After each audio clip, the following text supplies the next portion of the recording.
નમસ્કાર.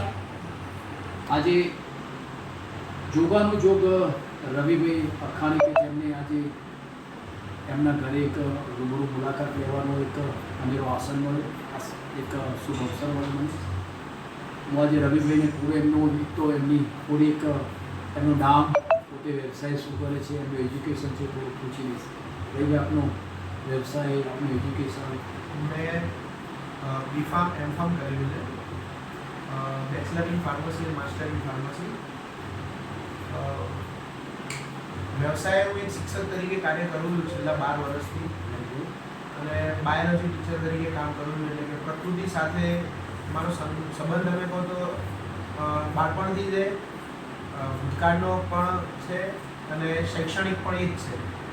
એટલે મને પ્રકૃતિ સાથે જોડાવું ખૂબ ગમે. ખૂબ સરસ વાત કરી છે.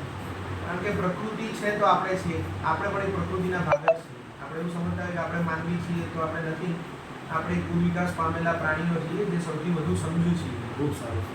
અને આપણી સમજણ એ હોવી જોઈએ કે આપણે પ્રકૃતિને ક્યાં મદદરૂપ થઈએ, ન કે એ હોવી જોઈએ પ્રકૃતિમાંથી આપણે કેટલો લાભ લઈએ.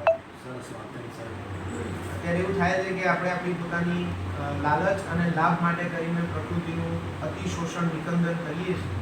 સરસ ન કરવું જોઈએ. કારણ કે તમે કોઈ દિવસ જંગલમાં પણ ઓબ્ઝર્વ કરશો ને હા હા તો એક વૃક્ષ ઉપર 100 ફળ હશે ને તો વાંદરો એટલું જ ખાશે જેટલી એની જરૂરિયાત છે, નહીં કે એ 100 લઈને ભેગા કરીને એનો સંગ્રહ કરશે. ખૂબ સરસ, ખૂબ સરસ.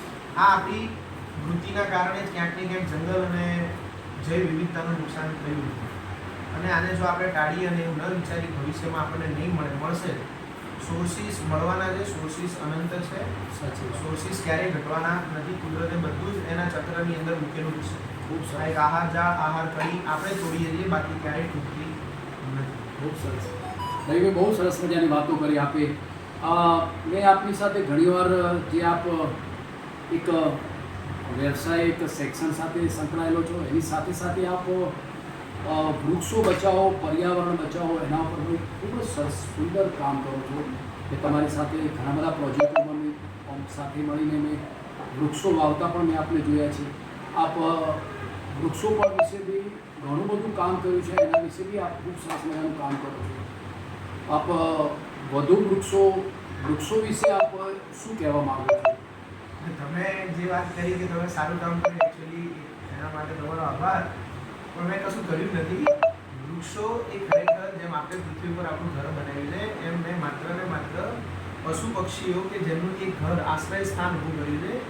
ને એકચ્યુઅલી એ કરવું જ જોઈએ. ક્યારેક ને ક્યારેક એ આપણને મદદરૂપ થાય છે. આપણે ગામડામાં જોયું છે હા હા હા કે સવારે વહેલા તમે કોયલના અવાજ, પક્ષીઓના કિલકિલાટ હા હા હા કે મોરના ટોકા સાંભળ્યા છે. પણ વૃક્ષોનું નિકંદન થતાં આ બધા અવાજથી આપણે દૂર થઈ ગયા. સરસ. આપણા છોકરાઓને અમુક પક્ષીઓના, પ્રાણીઓના નામ પણ ખબર નહીં હોય જે આપણે જોયા હશે.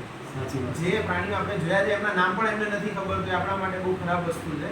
અને હું એવું માનું છું કે આપણે આવનારી પેઢીને જેમ કુદરતે આપણને જે સોર્સિસ આપ્યા છે એ આપણે સુસજ્જિત જાળવીને આવનારી પેઢીને સુપ્રત કરીને પછી અહીંયાથી આપણે વિદાય લેવી જોઈએ. સરસ, ખૂબ સરસ વાત કરી. રવિભાઈ, વિશેષ વાત એવી કરી કે હું જ્યાં રહું છું, મારા ઘરની આગળ એક વૃક્ષ ઉગેલું છે.